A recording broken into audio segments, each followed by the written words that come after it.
El mal fotógrafo, Juan Villoro. Recuerdo a mi padre alejarse del grupo donde se servía limonada. En las playas o los jardines siempre tenía algún motivo para apartarse de nosotros, como si los niños causáramos insolación y tuviese que buscar sombra en otra parte.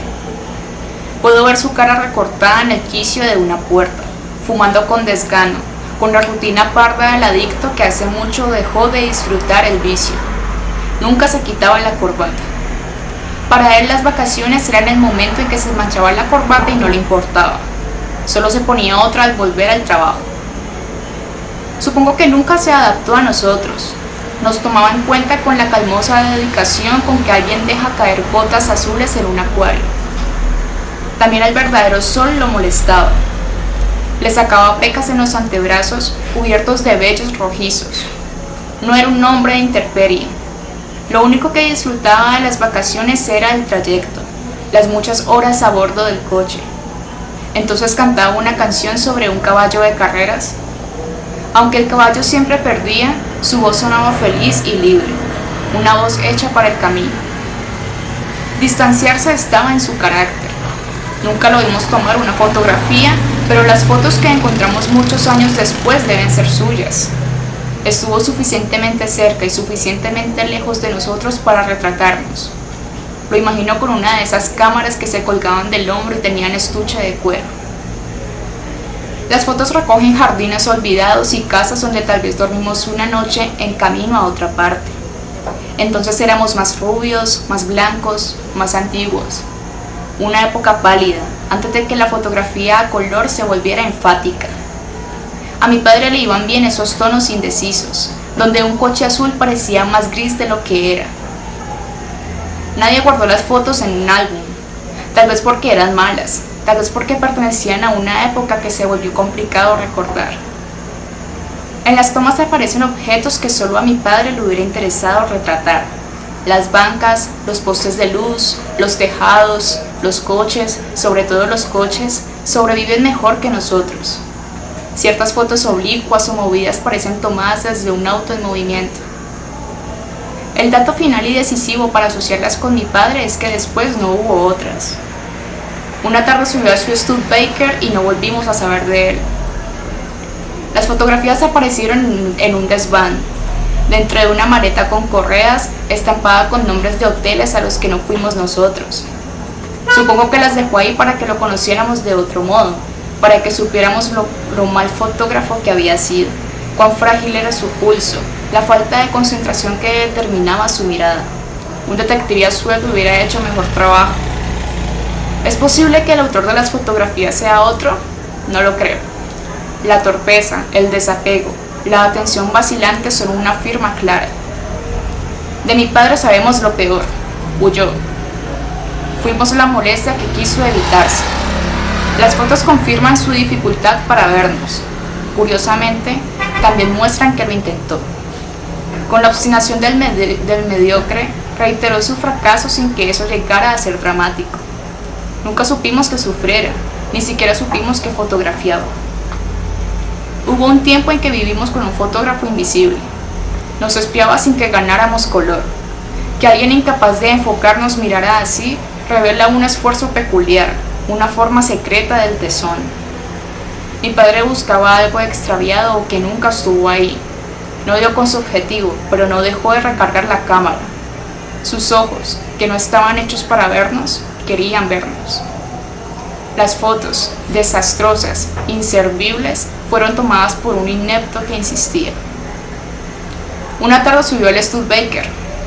Supongo que cantó su canción del caballo, una y otra vez, hasta que en un recodo solitario ganó, al fin, una carrera. John?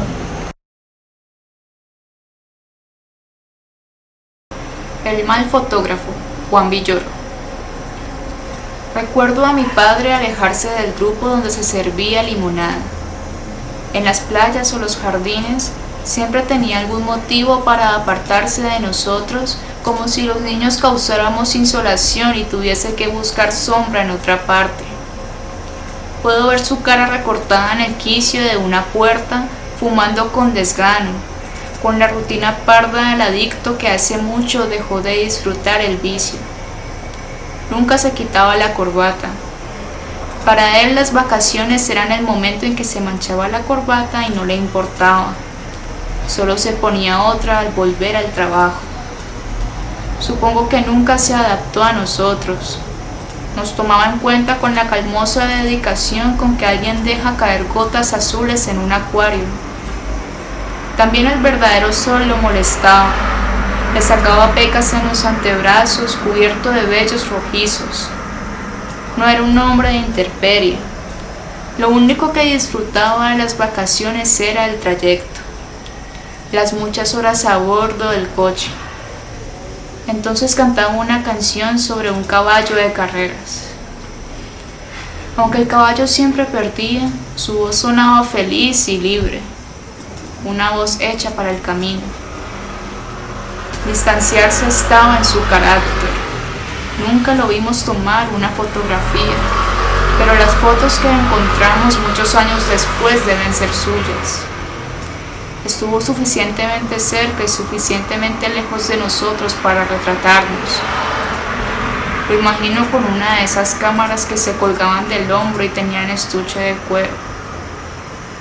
Las fotos recogen jardines olvidados y casas donde tal vez dormimos una noche en camino a otra parte. Entonces éramos más rubios, más blancos, más antiguos. Una época pálida, antes de que la fotografía a color se volviera enfática. A mi padre le iban bien esos tonos indecisos, donde un coche azul parecía más gris de lo que era.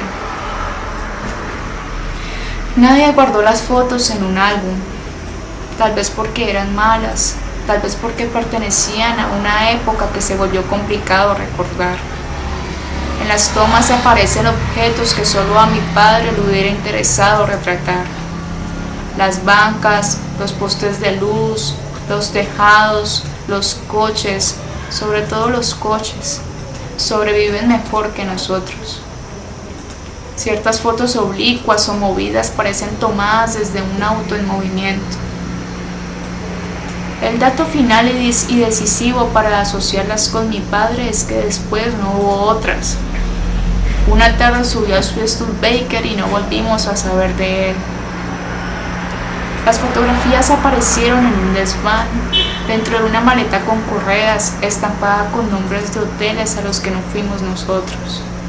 Supongo que las dejó ahí para que lo conociéramos de otro modo, para que supiéramos lo mal fotógrafo que había sido, cuán frágil era su pulso, la falta de concentración que determinaba su mirada.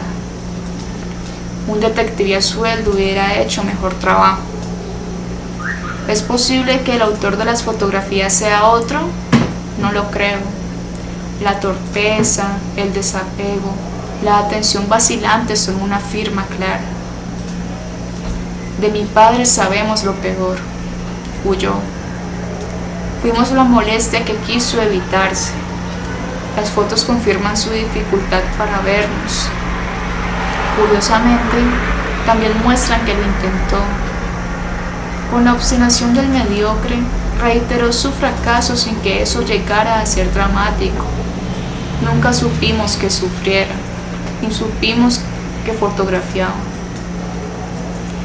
Hubo un tiempo en que vivimos con un fotógrafo invisible. Nos espiaba sin que ganáramos color. Que alguien incapaz de enfocarnos mirara así revela un esfuerzo peculiar, una forma secreta del tesón. Mi padre buscaba algo extraviado que nunca estuvo ahí. No dio con su objetivo, pero no dejó de recargar la cámara. Sus ojos, que no estaban hechos para vernos, querían vernos. Las fotos, desastrosas, inservibles, fueron tomadas por un inepto que insistía. Una tarde subió al Studebaker. Supongo que cantó su canción del caballo, una y otra vez, hasta que en un recodo solitario ganó, al fin, una carrera.